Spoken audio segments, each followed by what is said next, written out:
नमस्कार दोस्तों, मैं हूं देव सैनी। एक बार फिर से आप सबका स्वागत है मेरे YouTube चैनल पे। दोस्तों, आज का जो अपना टॉपिक होगा वो होगा काव्य शास्त्र का बहुत ही इम्पोर्टेंट टॉपिक काव्य गुण। शुरू करते हैं काव्य गुण। सबसे पहले बात करें परिभाषा की। देखो दोस्तों, आचार्य वामन हुए हैं, एक बहुत ही प्रसिद्ध आचार्य, उनके द्वारा काव्य गुण की एक परिभाषा दी गई है। ये कहा गया है कि काव्य शोभाया कर्तारो धर्मा गुणा है, कि काव्य शोभाया कर्तारो धर्मा गुणा, अर्थात काव्य की शोभा, जो काव्य की शोभा क्या होते हैं, शब्द और अर्थ, कि शब्द और अर्थ के जो धर्म तत्व होते हैं ना, वही क्या कहलाते हैं, गुण कहलाते हैं। ठीक है, क्योंकि शब्द और अर्थ की चमक किन से बढ़ती है, गुणों से बढ़ती है, इस कारण वे काव्य के गुण कहलाते हैं। अब बात करें थोड़ी सी आगे, तो देखो दोस्तों, जिस प्रकार कोई व्यक्ति होता है और उस व्यक्ति की चमक, भाई उस व्यक्ति की भी क्या होते हैं, अलग अलग गुण होते हैं, वीरता होते हैं, जोश, उत्साह है, परोपकार, अलग अलग गुण होते हैं। उसी प्रकार प्रत्येक जो काव्य होता है ना, उसमें भी क्या होता है, गुण होते हैं। इस आधार पे काव्य के जो गुण माने गए हैं वो 3 प्रकार के माने गए हैं। पहला जो प्रकार आता है वो आता है प्रसाद गुण का।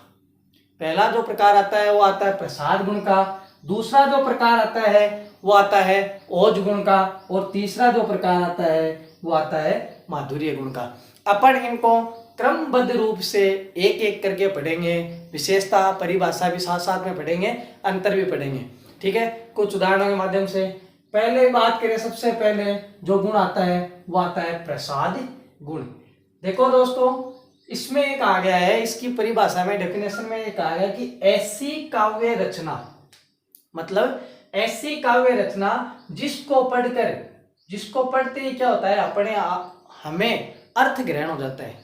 ऐसी काव्य रचना जिसको पढ़ते ही अपने को क्या होता है, तुरंत प्रभाव से उसका अर्थ ग्रहण हो जाता है, सीधा सीधा अर्थ ग्रहण हो जाता है, वहां सदैव प्रसाद गुण पाया जाता है। और प्रसाद गुण की सबसे प्रमुख विशेषता यही मानी जाती है कि यह समस्त रचनाओं में पाया जाता है। इसलिए मैं पहले बता रहा हूं कि समस्त रचनाओं में प्रसाद गुण पाया जाता है। देखो, कोई भी कविता है, जैसे सीधा सीधा अर्थ की कोई मैं कविता बोलता हूं, अपने पढ़ते रहते हैं, बोलते रहते हैं कि हे प्रभु आनंद दाता ज्ञान हमको दीजिए, शीघ्र सारे गुण दुर्गुणों को दूर हमसे कीजिए, लीजिए शरण में हमको, हम सदाचारी बने। तो ऐसे पंक्तियों में हमें सीधा सीधा अर्थ प्रकट हो रहा है, तुरंत पढ़ते ही उसका अर्थ अपन क्या करते हैं, ग्रहण करते हैं, तो वहां सदैव प्रसाद गुण माना जाता है। अब अपन बात कर लेते हैं इनकी कुछ विशेषता होगी साथ साथ में। तो पहली जो विशेषता है वो है स्पष्टता एवं स्वच्छता। स्पष्टता एवं स्वच्छता मतलब क्या है कि एकदम से स्पष्ट होती है। प्रसाद गुण की कोई रचना होती है वो पूर्ण रूप से क्या होती है, स्पष्ट होती है।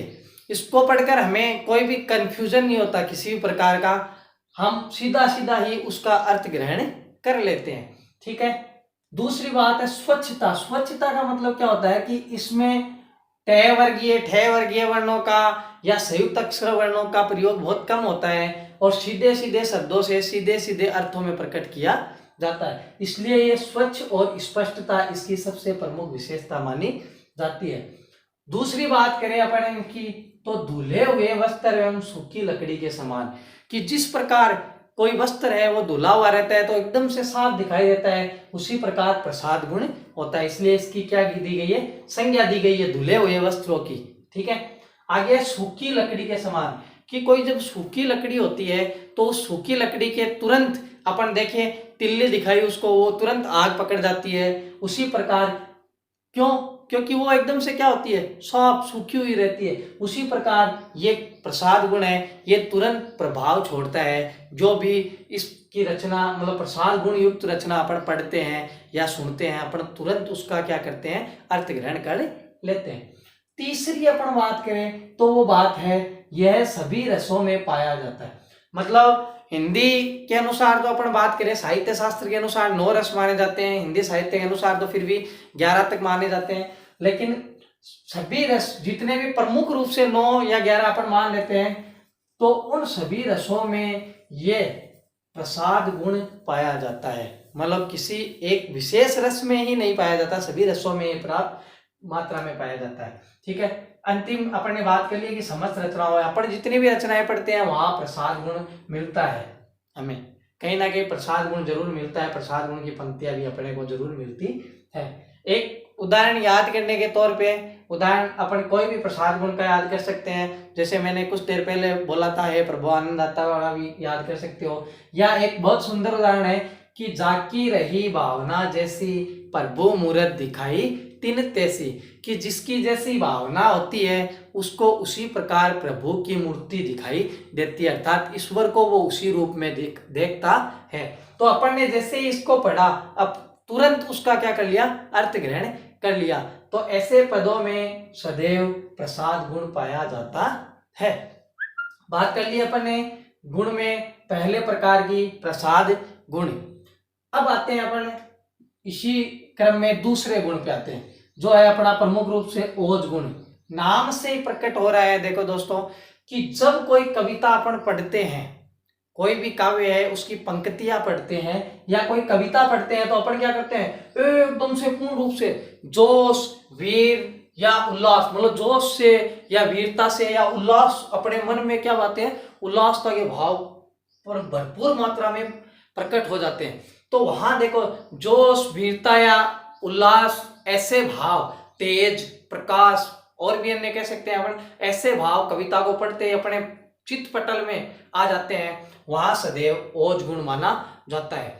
जैसे कई बार अपन ने बचपन से ही पढ़ा है कि महारानी जो लक्ष्मीबाई की कविता पढ़ते हैं कि खूब लड़ी मर्दानी वो तो झांसी वाली रानी थी, तो अपन जैसे ही उसको पढ़ते हैं तो जोश से भर जाते हैं, वहां सदैव ओज गुण पाया जाता है। या एक अपने महासे भूषण कवि का बहुत सुंदर पद माना जाता है, जो उन्होंने शिवाजी को सुनाया था कि दावा द्रुम दंड पर, चिता मृग झुंड पर, रावण सह दंभ पर, रघुकुल राज है, पौन वारी वाह पर, शंभु रति नाय पर, जो सहस्त्र भाव पर, राम द्विज राज है, तेज तम अंश पर, कान्ह जीबी कंस पर, यो मलेच्छ वंश पर, शेर शिव राज है। तो ऐसे पदों को अपन जैसे पढ़ते हैं तो अपना मन है वो वीरता से एकदम से उल्लास से भर जाता है, तो वहां सदैव ओज गुण माना जाता है।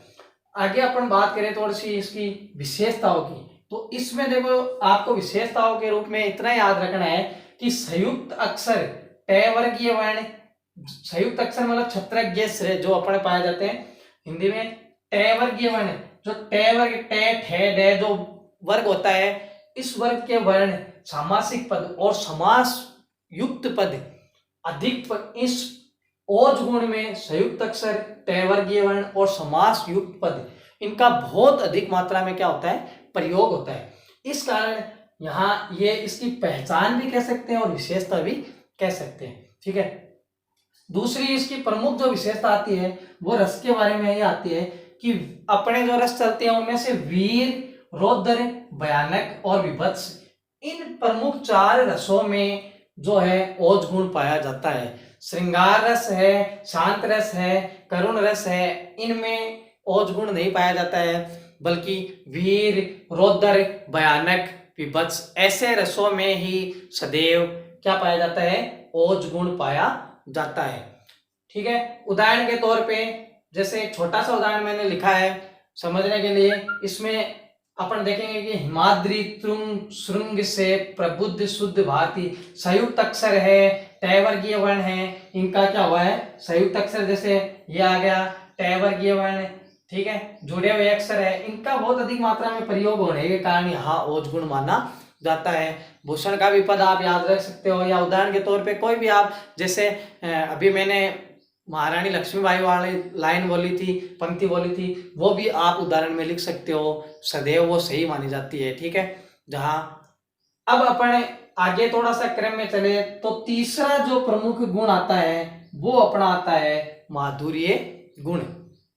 माधुर्य गुण नाम से ही देखो कितनी मधुरता प्रकट हो रही है, माधुरता कितनी मतलब मिठास प्रकट हो रही है नाम से ही। तो यहाँ अपने को नाम से ये लगना है कि जहां श्रृंगार, करुणा, शांति के भाव, मतलब जब कोई कविता या पद अपन पढ़ते हैं ना, तो वहां क्या होता है, अपने को श्रृंगार या शांत या करुणा प्रकट करते हैं अपन किसी के प्रति, तो ऐसे भाव अगर अपने मस्तिष्क में अपने आप प्रकट हो गए तो वहां जो गुण पाया जाता है वो सदैव पाया जाएगा, माधुर्य गुण पाया जाएगा। जैसे मीराबाई के पदों में हमें माधुर्य गुण मिलता है, बहुत सा उन्होंने कृष्ण भक्ति में पद लिखे हैं जितने भी, उनमें माधुर्य गुण मिलता है।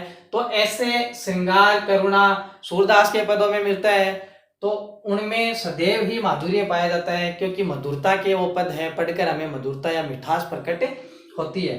ठीक है, अब इसकी थोड़ी सी विशेषता की बात कर ले पहले, तो ये कहेंगे कि संयुक्त अक्षर व तय वर्गीय वर्णों का, देखो इसका विपरीत, इसका अपन क्या करेंगे, विपरीत करेंगे, उल्टा कर देंगे। ठीक है, कि इसमें तो अधिकता पाई जाती है और इसमें क्या है, पूर्ण रूप से अभाव पाया जाता है, इसमें पूर्ण रूप से अभाव पाया जाता है माधुर्य गुण में। इन सब का संयुक्त अक्षर तय वर्गीय और समास या तो पूर्ण रूप से अभाव पाया जाता है या अत्यल्प मात्रा में पाया जाता है, मतलब बहुत कम, एक आध अक्षर आ सकता है, कोई ये नहीं है, लेकिन बहुत कम मात्रा में पाया जाता है। दूसरा ये कहेंगे अपन श्रृंगार, हास्य, करुण और शांत, मतलब ये जो गुण है वो श्रृंगार, हास्य, करुण और शांत, श्रृंगार, हास्य, करुण और शांत, इन रसों में प्रमुख रूप से पाया जाता है।